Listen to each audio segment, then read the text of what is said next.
Very good morning to all. Myself, Alpesh Pidar, lecturer in Mechanical Engineering Department, Vallabh Budhi Polytechnic, Navsari.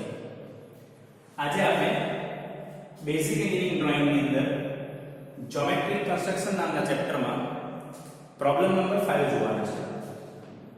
Construct a regular hexagon with T square and set square or mini drafter such that opposite sides are 80 mm far from each other. એટલે કે આપણે એક regular hexagon દોરવાનો છે ફક્ત T square અને set square ની મદદથી કે જેની ઓપોઝિટ સાઈડ જે છે એ 80 mm એકબીજાથી દૂર રહે. તો એ દોરવા માટે સૌપ્રથમ આપણે ટી સ્ક્વેર ની મદદથી એક હોરિઝોન્ટલ લાઈન ડ્રો કરીશું.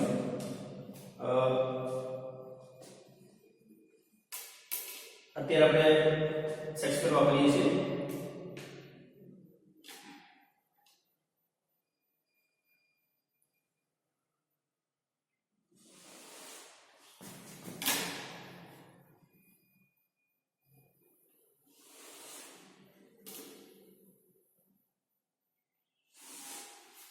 આ રીતે હોરિઝોન્ટલ લાઈન ડ્રો કરશો. સૌપ્રથમ તમે એને ટી સ્ક્વેર થી દોરી શકો. હવે એ હોરિઝોન્ટલ લાઈન ઉપર આપણે એક પોઈન્ટ A મૂકીશું. સપોઝ આ પોઈન્ટ A છે. હવે આ પોઈન્ટ A માંથી આપણે બે લાઈન ડ્રો કરીશું, એક 60 ડિગ્રી પર અને બીજી 120 ડિગ્રી પર. એટલે કે આ એંગલ 120 થશે અથવા તો તમે આ લાઈનથી 60 ડિગ્રી દોરી શકો. સો ફર્સ્ટ 60 ડિગ્રી આ રીતે આપણે સિસ્ટમ મૂકીશું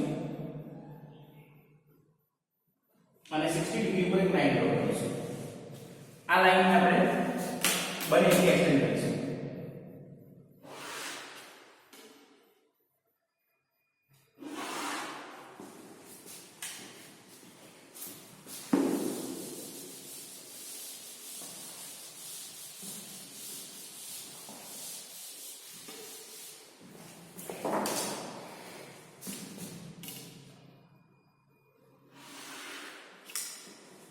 આ 60 ડિગ્રી છે. બીજી એક લાઈન મૂકીશું 60 ડિગ્રી પર. આ રીતે સેક્ટર મૂકીશું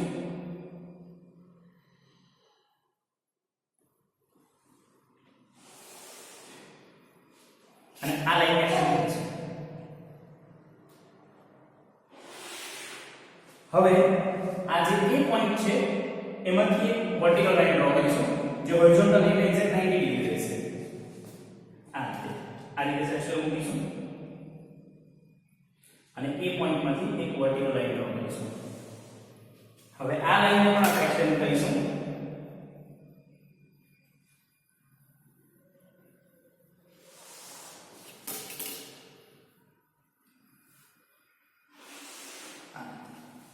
હવે આ જે વર્ટિકલ લાઈન છે એના ઉપર આપણે 80 mm ઉપર એક પોઈન્ટ મૂકીશું કે જેનું નામ આપણે E આપીશું.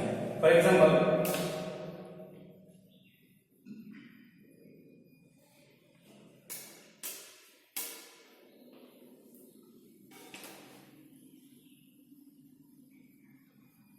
સપોઝ આ 80 mm છે ડિસ્ટન્સ આટલે જ લીધું.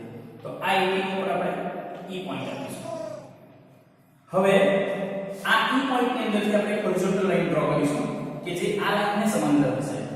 તો એના માટે આપણે સેટ સ્ક્વેર આ રીતે મૂકીશું અને E પોઈન્ટમાંથી એક હોરિઝોન્ટલ લાઈન ડ્રો કરીશું. આ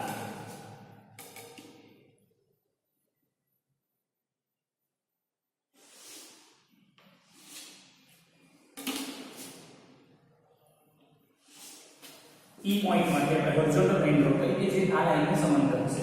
હવે આ જે હોરિઝોન્ટલ લાઈન છે એ આપણે આજે 60 ડિગ્રી ઉપર એક લાઈન ડ્રો કરી હતી એને આ પોઈન્ટમાં છેદશે. તો આપણે અહીં D નામ આપીશું. આ પણ 60 ડિગ્રી થશે. હવે આ D પોઈન્ટમાંથી આપણે એક વર્ટિકલ લાઈન ડ્રો કરીશું કે જે આ લાઈનને 90 ડિગ્રી હશે. આ રીતે સેટ સ્ક્વેર આ રીતે ગોઠવીશું. D માંથી એક વર્ટિકલ લાઈન ડ્રો કરીશું. હવે આ વર્ટિકલ લાઈન જે છે એ આ હોરિઝોન્ટલ લાઈનને જે ઇન્ટરસેક્ટ થશે એ આપણે બી પોઈન્ટ આપીશું. હવે આ બી પોઈન્ટમાંથી સેમ આ રીતે એક 60 ડિગ્રી પર બીજું એક 60 ડિગ્રી પર આ એંગલ 60 થાય એટલે બીજી એક લાઈન ડ્રો કરીશું. તો બી પોઈન્ટમાંથી 60 ડિગ્રી આ રીતે મૂકીશું સેટ સ્ક્વેર અને અહીંથી 60 ડિગ્રી આ લાઈનને આપણે એક્સટેન્ડ કરીશું. એ રીતે આ બી પોઈન્ટમાંથી બીજી એક 60 ડિગ્રી પર લાઈન ડ્રો કરીશું. આ રીતે સેટ સ્ક્વેર મૂકીશું. આ એંગલ 60 ડિગ્રી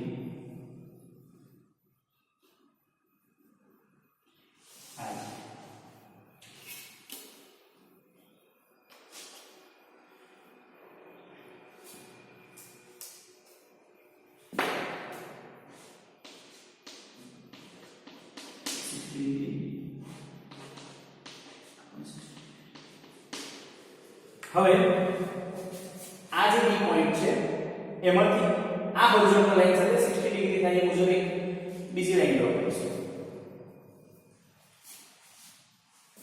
આ રીતે સેટ કરીશું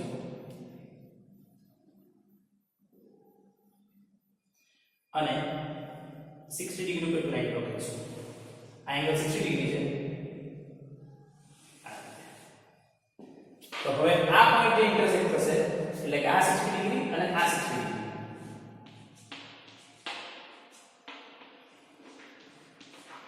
તો આ પોઈન્ટને આપણે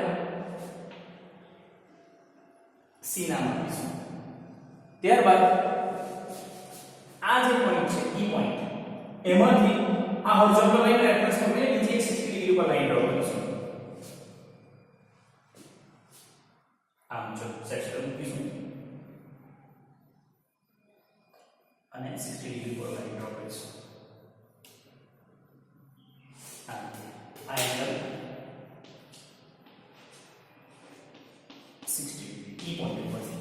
તો અહીંયા આગળ જે લાઈન ડ્રો કરી છે આ 60 ડિગ્રીની એની સાથે અહીં જે ઇન્ટરસેક્ટ થશે એને આપણે F નામ આપીશું. તો આપણે આ મુજબ A B C D E F અને A એ જેટલા પોઈન્ટ મળી રહ્યા છે એને આપણે ડાર્ક લાઈનથી જોડી દઈશું. અત્યાર સુધીનું જે કંઈ પણ કન્સ્ટ્રક્શન છે આપણે બિલકુલ જાગુ રાખીશું. હવે A થી B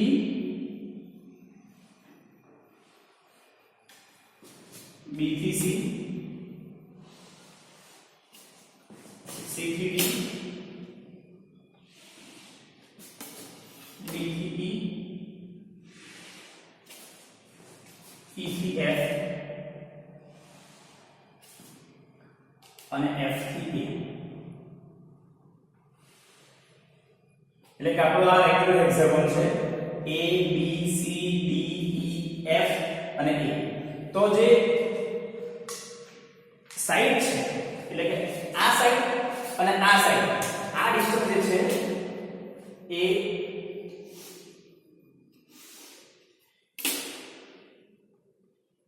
80 mm થશે. આ ડિસ્ટન્સ આપણે ડેટામાં આપેલું છે કે સાઈડ વચ્ચેનું ડિસ્ટન્સ 80 mm થવું જોઈએ. એટલે આ લાઈન અને આ લાઈન બે વચ્ચેનું ડિસ્ટન્સ 80 mm થશે.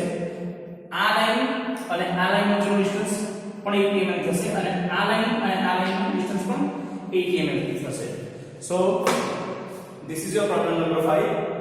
With the use of T-square and set-square, draw the rectangular hexagon. So this is the completion of problem number 5. Thank you.